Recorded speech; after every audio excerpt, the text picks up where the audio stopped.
I did, yeah. The war of words between Iran and the Trump administration now escalating into action. Yesterday, the White House put Iran on notice after its recent ballistic missile tests that violate UN resolutions. And just a short time ago, we learned that the United States is now expected to impose sanctions on the rogue nation, and it could come as soon as tomorrow. Earlier today, President Trump was asked if military action could be taken. Nothing is off the table. I haven't eased anything. All right, so this is the latest. It reminds me of a song that we used to once hear, remember? Bomb, bomb, Iran. Remember that? So the Supreme Leader Ayatollah Khomeini said that his country would not yield to, quote, useless U.S. threats from a, quote, inexperienced person over its ballistic missile program. But then I went back and looked at the resolution. There's a UN resolution 2231, and it says this. It calls upon Iran not to undertake any activity related to ballistic missiles designed to be capable of delivering nuclear weapons, which they were, that missile was, and this line, very important, including launches using such ballistic missile technology.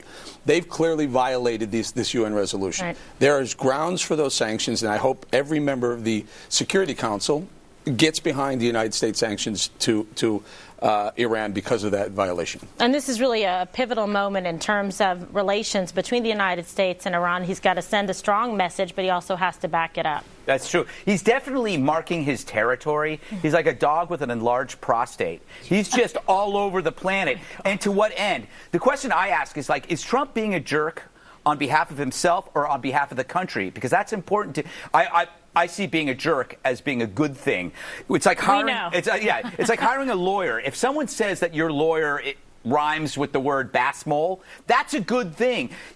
As long as Trump is being tough to protect America, then we shouldn't be too panicky about this. This is what he does. When he says, he's not putting all his cards on the table, He's thrown the deck out the window, and it's about time that the world kind of sits there and wonders, what's this guy going to do next? Because that's what we've been dealing with for the past 3 or 4 decades with the world.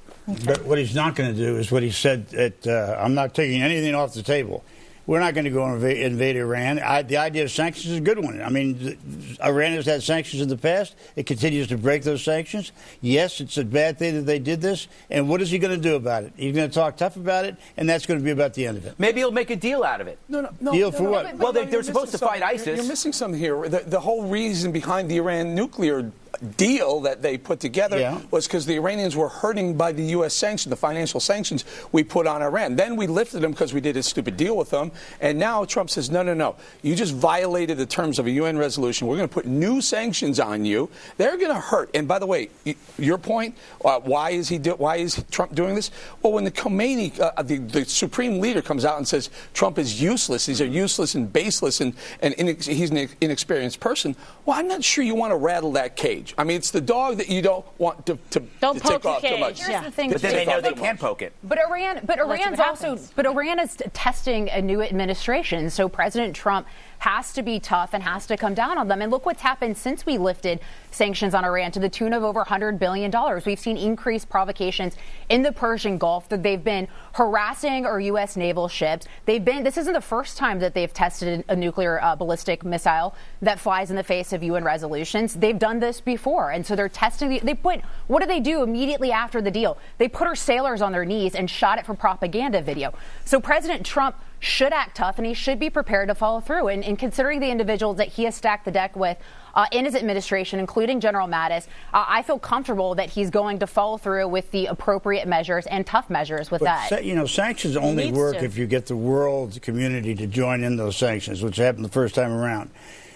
What happened to those first sanctions did not have anything to do with ballistic missiles. It had everything to do with developing a nuclear warhead.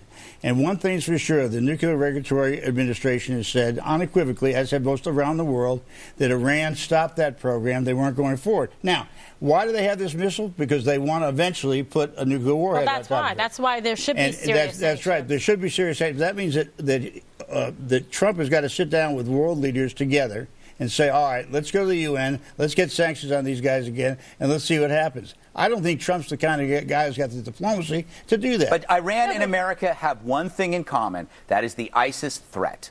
And that is one avenue that I keep thinking is going to be opening soon. I think there's something else going on here because Iran has gone after ISIS in Iraq. They've deployed the Revolutionary Guard.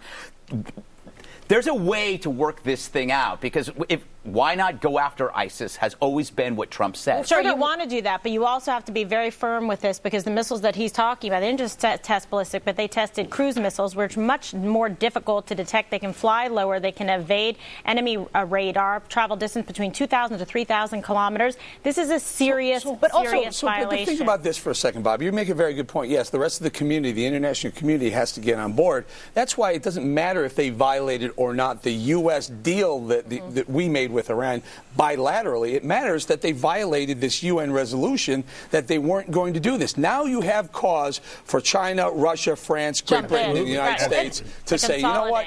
Consolidated sanctions against Iran. But the rest of the world also looks to the United States to be a leader. So it does matter what President Trump says. He's also a new administration. And rhetoric matters as well. And what we've seen from President Obama is weak rhetoric.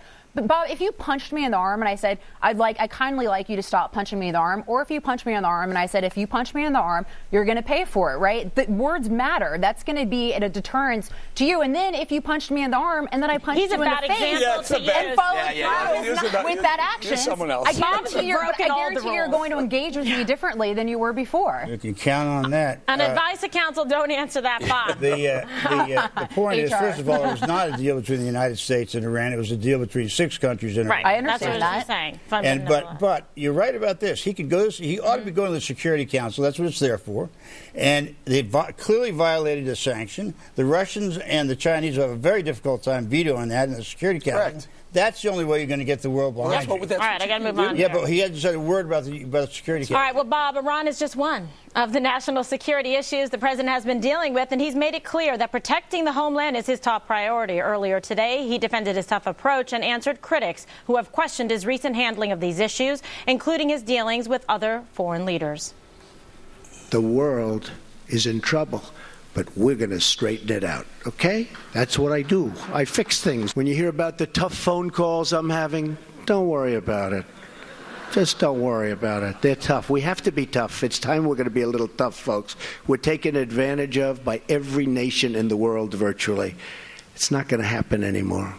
It's not going to happen anymore. And at the National Prayer Breakfast this morning, he made another powerful case for why we need to closely examine who we are letting into our country. Our nation has the most generous immigration system in the world. But these are those, and there are those, that would exploit that generosity to undermine the values that we hold so dear. There are those who would seek to enter our country for the purpose of spreading violence or oppressing other people based upon their faith or their lifestyle. We want people to come into our nation, but we want people to love us and to love our values, not to hate us and to hate our values. Okay, what did you think of that, Greg? Well, who cares about tough phone calls? No one's feelings are getting hurt here. Australians are tough people.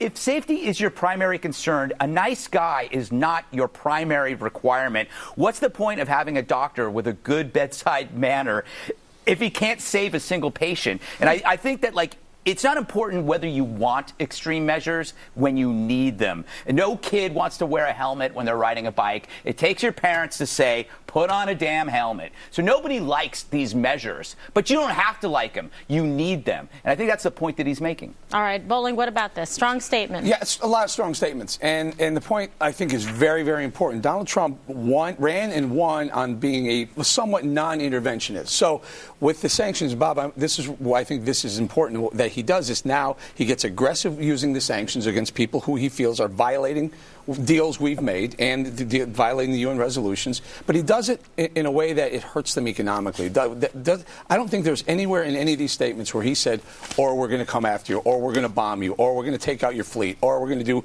any one of these things. Financial sanctions work. Iran would much rather have a war than have a massive financial sanction slapped on them by the global community. He did say to take nothing off the table when I asked that question. But let me just say this, that I haven't been to several of these national prayer breakfasts. I was not at this one.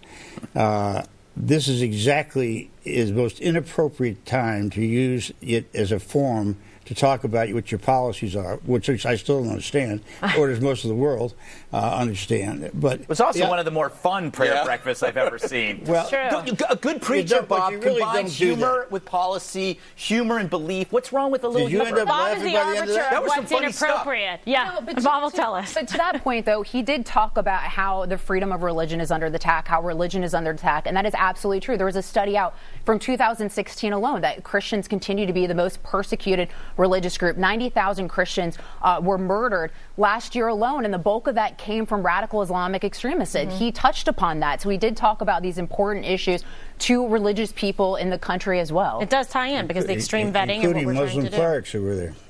All right, well, Bob, I mean, you're saying it's inappropriate. That's interesting. You think he went too far by addressing this? I think it's inappropriate to talk about your sanctions plan in front of the National Prayer Breakfast. I mean, but you know, that's Trump. I mean, I'm not surprised. Well, I think if that's the worst thing you can say about it, then you have no objection to actually the content. You just object to the form. I want to see one of these things actually happen in work that he talks about. Sanctions work, brother. You know this. I know sanctions work, and they were put on. They were put on, and Obama led the way to get them put on. And when we took them off, you're right. They took advantage of it. They'll do it again. But you got to get them on, and that means you've got to have a diplomatic touch with people around the world who agree, including the Chinese and the Russians, and not cast a veto at the Security Council. Now there's reason.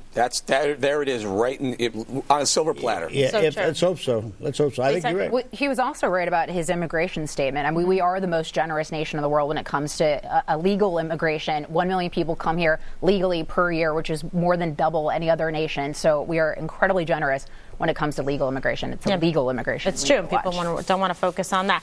All right. The sun goes down, the stars